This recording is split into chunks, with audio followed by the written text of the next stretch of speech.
bienvenue à toutes et à tous sur Cocotte TV. Aujourd'hui, une nouvelle vidéo de présentation qui porte sur une des toutes premières cartes mères gaming de MSI, la Z77AG45. Un modèle qui se place entre la G43 et la G65. On vous proposera également une vidéo de la G65. Au programme du dragon, du noir, du rouge, une puce Killer E2200, un chipset Z77, le support des derniers processeurs Intel. On vous propose de découvrir tout ça ensemble tout de suite.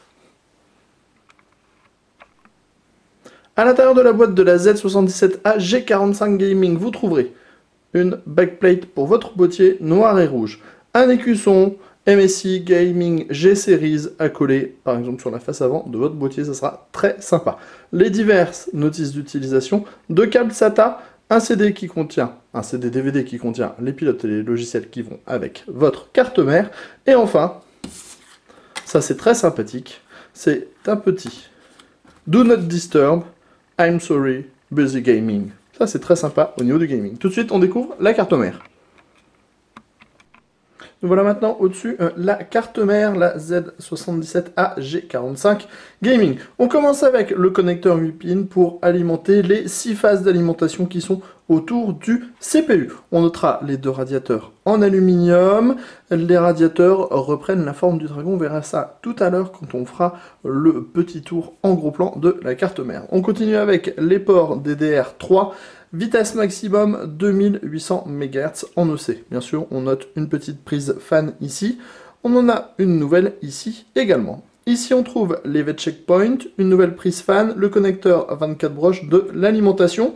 On passe ici sur la partie connecteur SATA avec 2 SATA 6 Go, 4 SATA 3 Go, le connecteur header USB 3.0. Ici, on trouve le très beau radiateur Dragon qui viendra refroidir le chipset.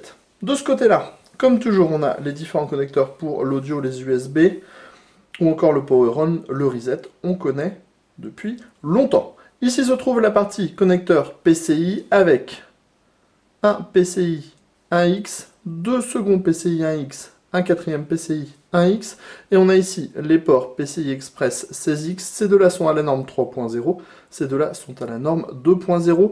En SLI Crossfire, on sera sur 16X avec une seule carte, 8X, 8X avec deux cartes. On passe maintenant à l'arrière de la carte pour découvrir les différents connecteurs que nous propose ce modèle avec un PS2, deux USB 2.0, un reset BIOS, la sortie optique, la sortie coaxiale, deux USB 2.0 de nouveau. On a ici une sortie HDMI, l'Ethernet 1000 avec la puce Killer 2200, deux USB 3.0, une sortie VGA, une sortie HDMI et le son en 7.1.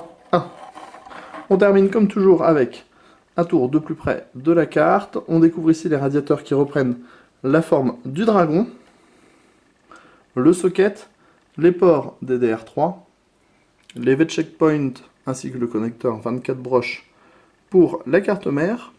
On a ici le radiateur du chipset Dragon, la partie connecteur SATA USB 3.0 et enfin les différents ports PCI Express pour connecter vos différentes cartes filles. C'était la MSI Z77AG45 Gaming, c'était sur Cocotte TV et on vous dit à très bientôt.